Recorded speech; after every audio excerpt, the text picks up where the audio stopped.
লুহা কানাহারিহা, খোদার কসম নবী বলছেন লাইলুহা কানাহারিহা। নবীজি বলেন, উম্মত আমি তোমাদের রাত এবং দিন বরাবর করে গেলাম, বরাবর। তার রাত গভীরে যদি কোনো মাসআলা দরকার হয় সেটাও আমি নবী বলেছি, দিনের আলোতে যদি কোনো মাসআলা দরকার হয় সেটাও আমি বলছি।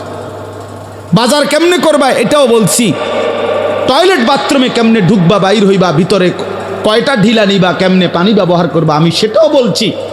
এমনকি রাত গভীরে একাকী স্বামী স্ত্রী কেমনে মিলিত হবা, এমনকি স্বামী স্ত্রীর মিলন শুরুর আগে কি দোয়াটা পড়বা আমি রাসূল সে কথাটাও বলেছি।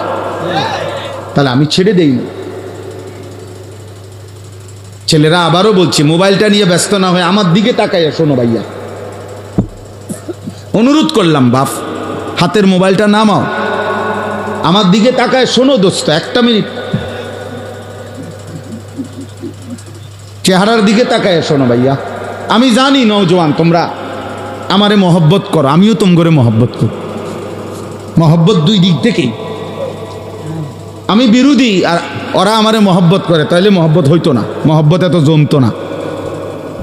হাম ইহাঁ সে তুম ওহাঁ সে, দোনো জানেব সে ইশারা হুয়া। নিয়ম তো এটাই। মহব্বত পূর্ণ হয় বান্দা যখন ভালোবাসে আল্লাহকে, আল্লাহও ভালোবাসে বান্দাকে।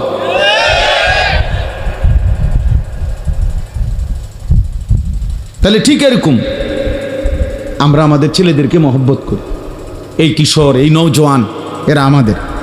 আমি আজকেও আমার মাদ্রাসায় বলছি, আমার ছেলে নাজেরা পড়ে, তো নাজেরা এবং হেফজখানার ছাত্রদেরকে আমি আজকে জোহরের পরে আমার মাদ্রাসায় নসিহত করছি। তাই বলছি, তোমরা দেখো সফওয়ান আমার ছেলে, ও যেমন আমার সন্তান, খোদার কসম বাকি ছেলেগুলো তোমরাও আমারই সন্তান।